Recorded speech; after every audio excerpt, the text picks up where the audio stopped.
MGP का test है ये। इसमें अपन पहले टेस्ट का पहला क्वेश्चन देख रहे हैं ना, इसके मैंने नोट्स बनाए हुए हैं। तो पहले सबसे पहले क्वेश्चन था बेसिक स्ट्रक्चर डॉक्ट्राइन के बारे में। तो अपन उसका इंट्रोडक्शन अपने क्या रखना है। इंट्रोडक्शन क्या होगा, basic structure doctrine is the result of tussle between parliament and judiciary with regards to the fundamental right. और बेसिक स्ट्रक्चर डॉक्ट्राइन को डी वाई चंद्रचूड़ ने नॉर्थ स्टार बोला है, जो कि जुडिशरी को हेल्प करता है in respect to interpretation of constitution.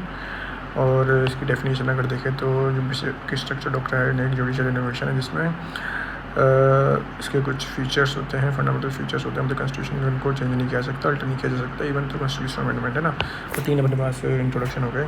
एक तो बेसिक स्ट्रक्चर डॉक्ट्राइन का अपने रिजल्ट ऑफ द टसल हो गया, नॉर्थ चार वाला हो गया, डी वाई चंद्रचूड़ और जुडिशल इनोवेशन जिनको अल्टर नहीं किया जा सकता। 3 इसके इंट्रोडक्शन हो गए। इसका सिग्निफिकेंस देखेंगे तो सिग्निफिकेंस देखने के लिए अपने को देख सबसे पहले तो कॉन्स्टिट्यूशन है। कॉन्स्टिट्यूशन का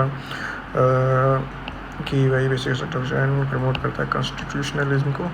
फिर प्रिंसिपल ऑफ डेमोक्रेसी को अपहोल्ड करता है, कॉन्स्टिट्यूशनल मॉरलिटी को अपहोल्ड करता है। फिर पार्लियामेंट की पावर को लिमिट करता है, पॉलिसी फॉर्मुलेशन में हेल्प करता है बेसिक स्ट्रक्चर डॉक्ट्राइन को कंसिडर करने में पार्लियामेंट की। और चेक्स एंड बैलेंसेस तो ही जुडिशरी को एम्पावर करता है ये चेक्स एंड बैलेंसेस में, जुडिशल रिव्यू में।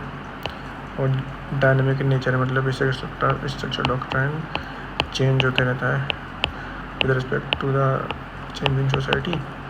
तो एक तरीके से डायनेमिक है जो ये कॉन्स्टिट्यूशन को इवॉल्व में हेल्प करता है ना। तो ये बात है।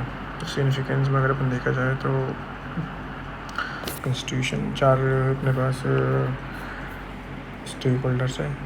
एक तो अपना कॉन्स्टिट्यूशन हो गया, एक पार्लियामेंट हो गया, एक अपने पास कॉन्स्टिट्यूशन हो गया, पार्लियामेंट हो गया और यार जुडिशरी हो गया। कॉन्स्टिट्यूशन, पार्लियामेंट, जुडिशरी है ना। कॉन्स्टिट्यूशन के कॉन्स्टिट्यूशनलिज्म को प्रमोट करेगा, फेडरलिज्म को प्रमोट करेगा,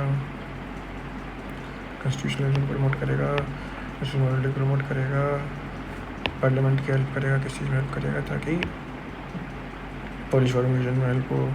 जुडिशरी के बाद जुडिशरी के लिए कॉन्स्टिट्यूशन फॉर्मुलेशन में हेल्प करेगा, पार्लियामेंट पावर को लिमिट करेगा और लिमिट करेगा। पॉलिसी फॉर्मुलेशन हो गया, यहाँ पे जुडिशरी को एम्पावर कर दिया, कॉन्स्टिट्यूशनल मॉरलिटी और चेक्स एंड बैलेंसेस तो हो गए, प्रिंसिपल ऑफ डेमोक्रेसी। मतलब ये जो बेसिक चीज़ें हैं वो इसके सिग्निफिकेंस है ना। फिर क्रिटिक में देखेंगे, क्रिटिक किसके हैं कि भाई साहब जो जुडिशरी के पास पावर है कि वो पार्लियामेंट के डिसीजंस को ओवरटर्न कर सकता है। मतलब एक तरीके से जुडिशरी का अनइलेक्टेड है, तो अनइलेक्टेड है फिर भी उसके इलेक्टेड रिप्रेजेंटेटिव्स के द्वारा जो पॉलिसी बनाई हुई है, कुछ भी लॉ बनाया गया है, एक्ट बनाया गया है, उसको ओवरटर्न करने की पावर अनइलेक्टेड। तो ये अगेंस्ट द डेमोक्रेसी है, against the principle of democracy ना। और इसकी डेफिनेशन भी एक है, एम्बिगियस है। तो इसका जुडिशल ओवर रीच हो जाता है इसकी वजह से बहुत बार अगेंस्ट द डेमोक्रेसी हो गया। और कॉन्स्टिट्यूशनल में कहीं मेंशन नहीं है इसका। डायग्राम तो अपने को पता ही है कि लैंड रिफॉर्म्स हुए थे, इधर नेशनल पॉलिसी आई थी, इनके लिए अमेंडमेंट हुआ थे, लॉ आए थे जो कि इफेक्ट कर रहे थे फंडामेंटल राइट को। फिर बेसिक डॉक्ट्राइन का जब हुआ उसमें क्या हुआ कि वो स्टेट पावर लिमिट करते थे, हार्मोनाइज करते फंडामेंटल राइट और डीपीएसपी को ना। ये इसका डायग्राम हो गया। फिर कंक्लूजन में तुम ये लिखेंगे कि जो बेसिक डॉक्ट्राइन है वो पार्लियामेंट की लॉ मेकिंग पावर को अमेंड नहीं करता बल्कि प्रमोट करता है कॉन्स्टिट्यूशनलिज्म को, कॉन्स्टिट्यूशनल मॉरलिटी को, सुप्रीमेसी ऑफ द कॉन्स्टिट्यूशन को मेंटेन करता है।